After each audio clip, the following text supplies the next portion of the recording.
Apple of My Eye by Aurora Dawn.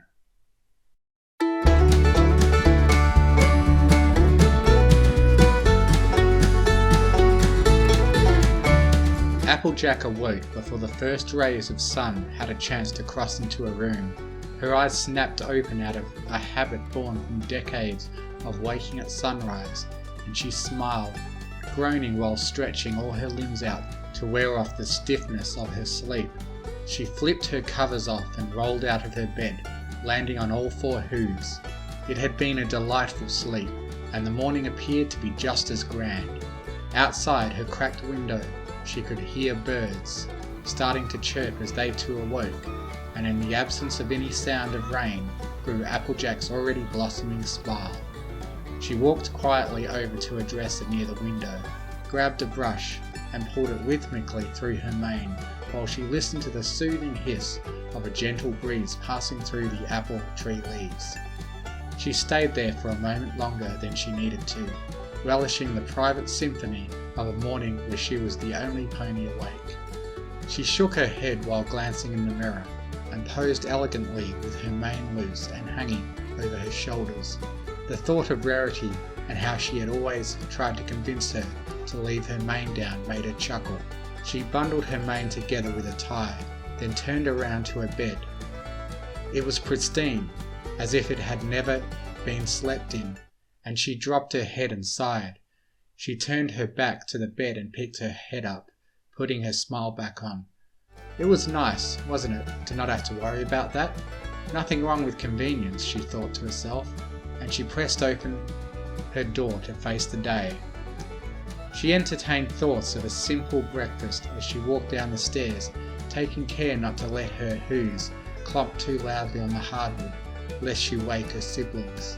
"A bowl of cereal and some apple chips," she whispered to herself.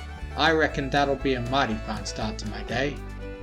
She rounded the corner of the stairs and walked into the ranch house's kitchen and stopped.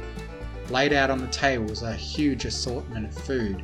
There were stacks of pancakes and waffles, chilled glasses of apple juice, fancy pastries and cakes, and even an apple pie with fresh whipped cream. There was not, however, any apple chips or cereal, and she frowned and sighed again while pulling up a chair. She grabbed a plate of pancakes and ate them resentfully, glaring in the direction of a small metal footlocker set underneath the sink. She ate slowly. Normally with a feast like this, she would have relished in it, tried one of everything, made sure to really take her time and truly taste the food. It was ingrained in her and her family to be grateful for what filled your plate, and she felt a little foolish to feel so disdainfully towards the meal she had been given today. Nevertheless, the feeling stuck with her.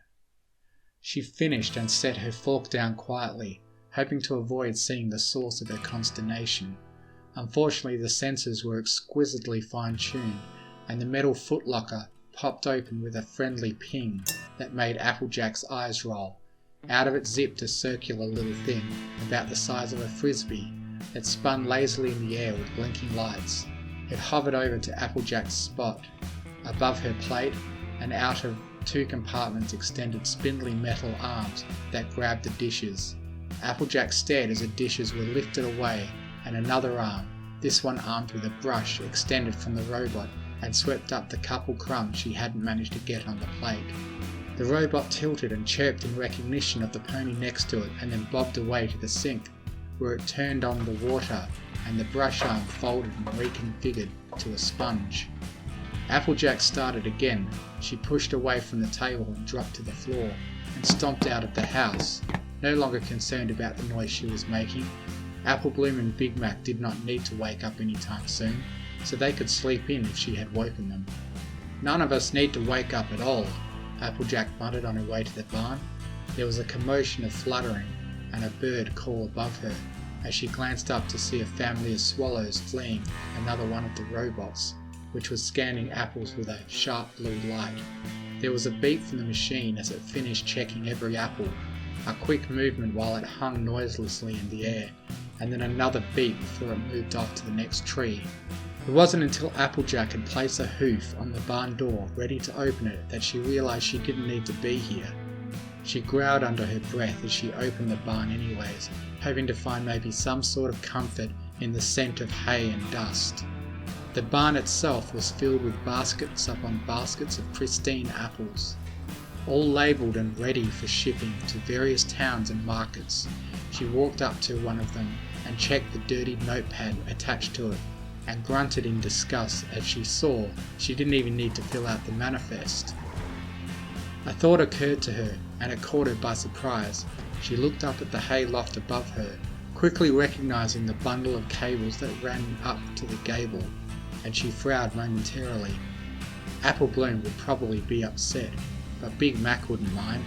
Heck, she thought, he may even be grateful.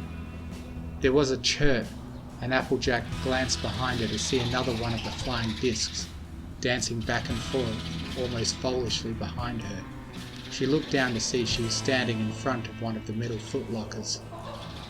"Oh, sorry," she said, stepping back.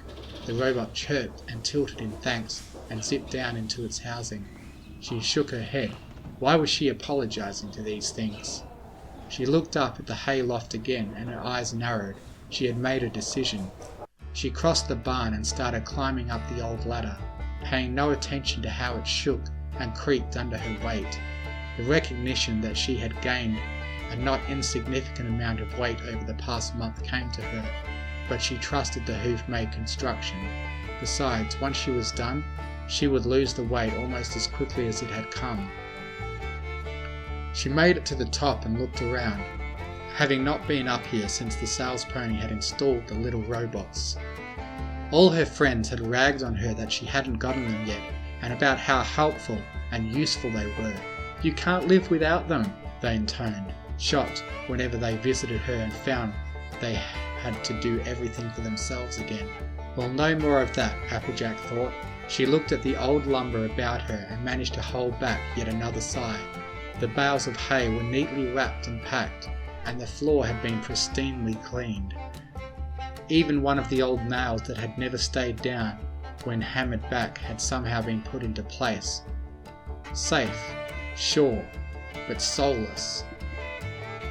She turned her attention to the stream of cables that ran along the inside of the roof next to her, and walked beside them until she came to the access panel they all turned into.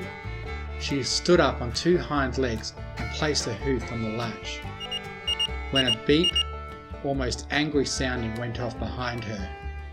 She glanced to see two different robots hovering next to her, each with a series of red lights blinking back and forth. "What?" she said. If maintenance is required, please contact support," came a tinny imitation of a mayor's voice. Tampering with the processing unit will void your warranty.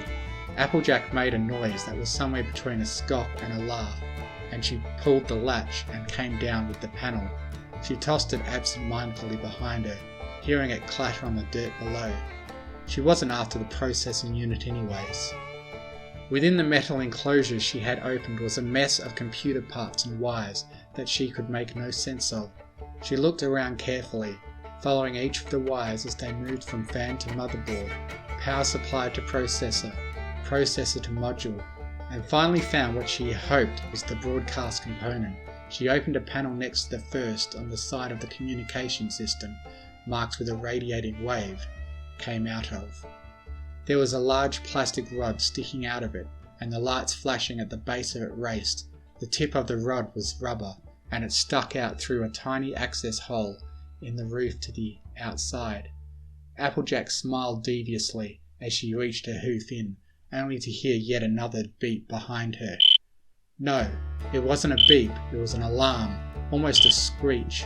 She pulled back and turned around. 15 different robots hovered around her in a semicircle, surrounding her. One of them held the panel she had discarded, extending it to her in an arm, and the rest displayed those same warning red lights. Please do not interfere with the system. We are here to assist. Like Tartarus you are, Applejack said, turning back around to the open compartment. She reached in and grabbed the antenna, and felt a shock. The shock had not come from the rod, however, it was on her flank. She barked out of instinct or reflex from the spook. She wasn't sure, and felt her hind hoop connect squarely with metal, and then something more solid. She glanced around her shoulder again. The robots had all turned to look at the one that had touched Applejack, which currently lay in pieces next to the railing she had smashed it into. They turned back to her, and then onto the robot, and then onto her again. "I just need a break is all," she said. "I ain't destroying no brain parts or nothing. Just the thing that sends you out, right?" There was a silence, and the red lights all turned off. One of them, the robot directly in the centre of the circle, tilted up and down as if it was nodding. "And it can be fixed easily if I just pull this thing out, right?" It nodded again. "So before any of you become spare parts, how about you give me some space here perhaps?" There was a pause before the 14 remaining robots all tilted and chirped, though there was a strange reluctance to the computerized tone that they emitted. They moved off again sluggishly towards their respective footlockers, and Applejack sighed yet again and pulled the antenna out. The processing unit let out a noise that sounded strangely like a scream, but it cut short and then went back to its typical clicking and whirring. Applejack gently set the antenna down, closed the panels, and then descended to the ground floor of the barn. She walked outside, feeling strange, and looked at one of the metal housings. "I suppose," she said while walking towards the house, already hearing Applebloom starting to complain, "that we all just want to have work to do. Poor fellas, don't worry," she said to the housing next to the front door. "I'll plug you in next time we have guests around." From the box came a small but happy chirp.